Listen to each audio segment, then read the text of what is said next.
પોલીસમાં બહાદુરી બતાડો તો તમને શૌર્ય ચંદ્રક અને રાષ્ટ્રપતિ ચંદ્રક પણ મળે છે, પણ જો તમે મેદાન છોડીને ભાગી જાઓ અને તમે મેદાનમાં હોવા છતાં લડાઈ ન લડો તો કાયરતાનો એવોર્ડ પણ આપવાની જોગવાઈ આપણા કાયદામાં છે।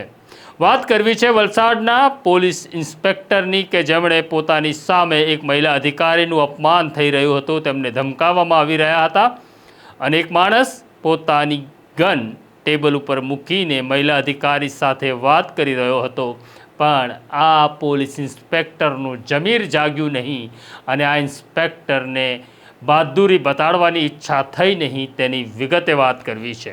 વૈષ્ણવજન તો તેને કહીએ જે પીડ પરાઈ જાનાને રે। નમસ્કાર, નવજીવન ન્યૂઝમાં તમારું સ્વાગત છે અને હું છું તમારો પ્રશાંત દયાળ। વાત કરવી છે વલસાડની। વલસાડ ગ્રામ્ય પોલીસ સ્ટેશનમાં ફરજ બજાવતા પોલીસ ઇન્સ્પેક્ટર બીડી જીતિયા અને તેમના આસિસ્ટન્ટ પોલીસ સબ ઇન્સ્પેક્ટર જયશ્રી પુરોહિતની આ વાત છે। જયશ્રી પુરોહિત 2023 બેચના આસિસ્ટન્ટ સબ ઇન્સ્પેક્ટર તરીકે સીધી ભરતીથી પોલીસ દળમાં જોડાયા છે અને તેમને ખાખીનું ગુમાન છે અને તેમને ખબર છે કે મારી ખાખી લાજે તેવું કોઈ કામ હું નહીં કરું। 26 માર્ચના રોજ તે વાહન ચેકિંગ કરી રહ્યા હતા ત્યારે એક પિકઅપ વાનના ડ્રાઈવરને પકડે છે। બીએનએસના કાયદા 281 પ્રમાણે તેની અટકાયત કરવાની હતી એટલે તેને પોલીસ સ્ટેશન લાવે છે। ત્યારે પોલીસ ઇન્સ્પેક્ટર ભાવિક જીતિયાનો આગ્રહ એવો હતો કે આ આરોપી જે ડ્રાઈવર છે તેને જવા દેવામાં આવે કારણ કે તેના સંપર્કો ઊંચા છે।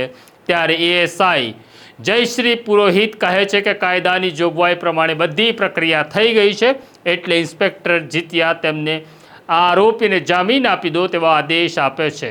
કાયદાની જોગવાઈ પ્રમાણે જામીન પણ આપવાના જ હતા, પણ આ દરમિયાન ત્યાં આગળ નરેન્દ્ર ટંડેલ નામનો એક માણસ આવે છે જે જામીનદાર તરીકે આવે છે।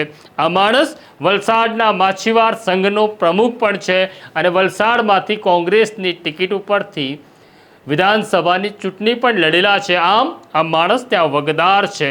આ માણસ પોલીસની નાની મોટી સેવાઓ સંભાળે છે। આ માણસ અનેક અધિકારીઓને સંભાળે છે। એમ આખું વલસાડ નરેન્દ્ર ટંડેલને સારી રીતે જાણે છે।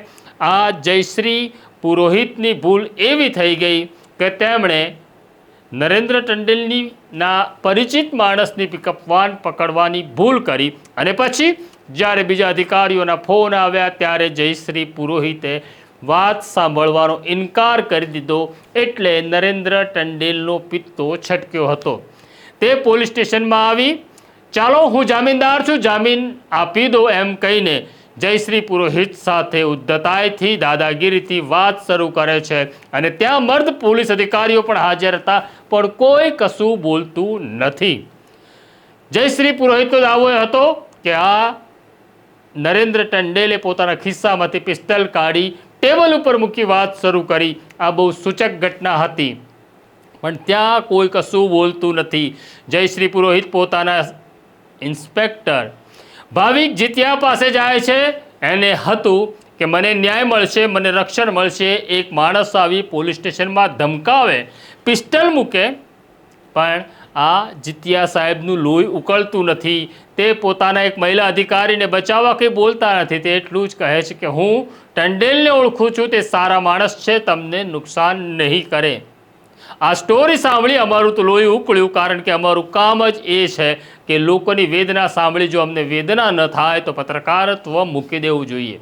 આ મામલો જ્યારે નવજીવન ન્યૂઝમાં આવ્યો ત્યારે લોકોએ વલસાડ પોલીસ ઉપર ફટકાર લગાવી પણ આ પોલીસ હજી જાગી નથી। આ મામલે અમે વલસાડના એસપી સાથે પણ વાત કરી। વલસાડના એસપી કરણરાજ વાઘેલાએ જે કહ્યું એ તો બહુ અદ્ભુત છે। ખરેખર તો તેમણે પોલીસ ઇન્સ્પેક્ટર જીતિયા સામે તપાસ આપવાની હતી, પોલીસ સ્ટેશનમાં રહેલા સીસીટીવી કેમેરા તપાસવાના હતા કે ખરેખર ત્યાં શું બન્યું, પણ તેમણે તો અમને એવો જવાબ આપ્યો કે મેં વલસાડના પોલીસ ઇન્સ્પેક્ટર જીતિયા પાસે જ રિપોર્ટ મંગાવ્યો છે, હેતુલક્ષી રિપોર્ટ કે ત્યાં શું થયું હતું।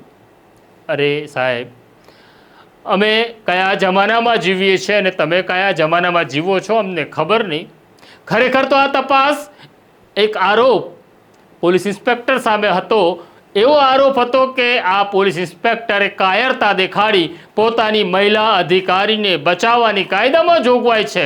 જો કોઈ પોલીસ અમલદાર મેદાન છોડીને ભાગે, કાયરતા બતાડે તો એને ચાર્જ આપી શકાય, તેની તપાસ થાય અને જો કાયરતા પુરવાર થાય તો સજા પણ મળે.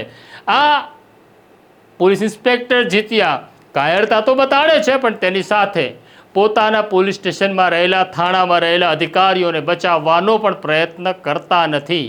પણ એસપી કહે છે, મેં રિપોર્ટ મંગાવ્યો છે, અમને ખબર છે આ ટંડેલની વગ ખૂબ જ છે, ઘણા અધિકારીઓની સેવા, ઘણા પોલીસ સ્ટેશનોમાં તેમની મદદ છે, એટલે આ ટંડેલને માથા ઉપર ના બેસવા દેવાય. કોઈ માણસ ખાખીને પડકારે, પછી એ કોન્સ્ટેબલને પણ પડકારે તો એસપીનું લોહી ઉકળવું જોઈએ, પણ અહીંયા એવું થયું નથી, થવાનું નથી, કારણ કે ટંડેલ વગદાર છે, જીત્યા વગદાર છે. જીત્યાના સંપર્કો ખૂબ જગ્યાએ છે, જીત્યા સિનિયરોની ગુડબુકમાં છે. એટલે જ અમે કાલે કહ્યું હતું કે હવે તમે દાવો ન કરતા કે ગુજરાત સલામત છે, અહીંયા કંઈ થવાનું નથી. એક પોલીસ અમલદારે દાવો એવો પણ કર્યો કે નરેન્દ્ર ટંડેલ પાસે લાયસન્સવાળી રિવોલ્વર હતી. હા, વાત સાચી છે, એ લાયસન્સવાળી રિવોલ્વર ટેબલ ઉપર તો મૂકી, એ સીસીટીવી કેમેરામાં તમે તપાસો એટલે ખબર પડશે. હથિયાર લાયસન્સ એવું પણ કહે છે કે તમારી પાસે જો હથિયાર લાયસન્સ હોય તો તમારું હથિયાર એવી રીતના રાખવાનું છે કે જે બીજા માણસને દેખાય નહીં, જેનાથી તમે કોઈને ડરાવી ન શકો, કોઈને પ્રભાવિત ન કરી શકો, એવી રીતના હથિયાર રાખવાનું છે. પણ નરેન્દ્ર ટંડેલ એક પોલીસ અમલદાર સામે, એ પણ એક ગર્ભવતી મહિલા પોલીસ અધિકારી સામે ગન મૂકે છે. હવે જો વલસાડના એસપીમાં હિંમત હોય તો પછી નરેન્દ્ર ટંડેલનું લાયસન્સ રદ કરે, કારણ કે હથિયારના જે નિયમો છે, હથિયાર પરવાનાના જે નિયમો છે, તેનો ભંગ થયો છે. પણ અમને ખબર છે આ એએસઆઈ ખૂબ નાના છે, આ અધિકારીઓને તેની દયા પણ નહીં આવે, સહાનુભૂતિ પણ નહીં થાય અને લોહી પણ નહીં ઉકળે. આ મહિલા અધિકારીને હવે કેવી રીતના પરેશાન કરવામાં આવશે, પરેશાન કરવાના નુસ્ખા શોધી કાઢવામાં આવશે, તેની અમને પાકી ખબર છે.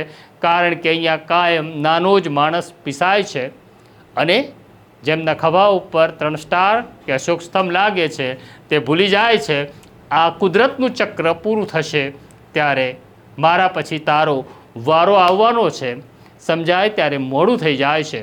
તો આ સ્ટોરી કેવી લાગી અમને કોમેન્ટ બોક્સમાં જરૂરથી લખજો, અમારી સાથે વાત કરજો. મને અને મારા સાથી જયંત દાફડાને રજા આપો.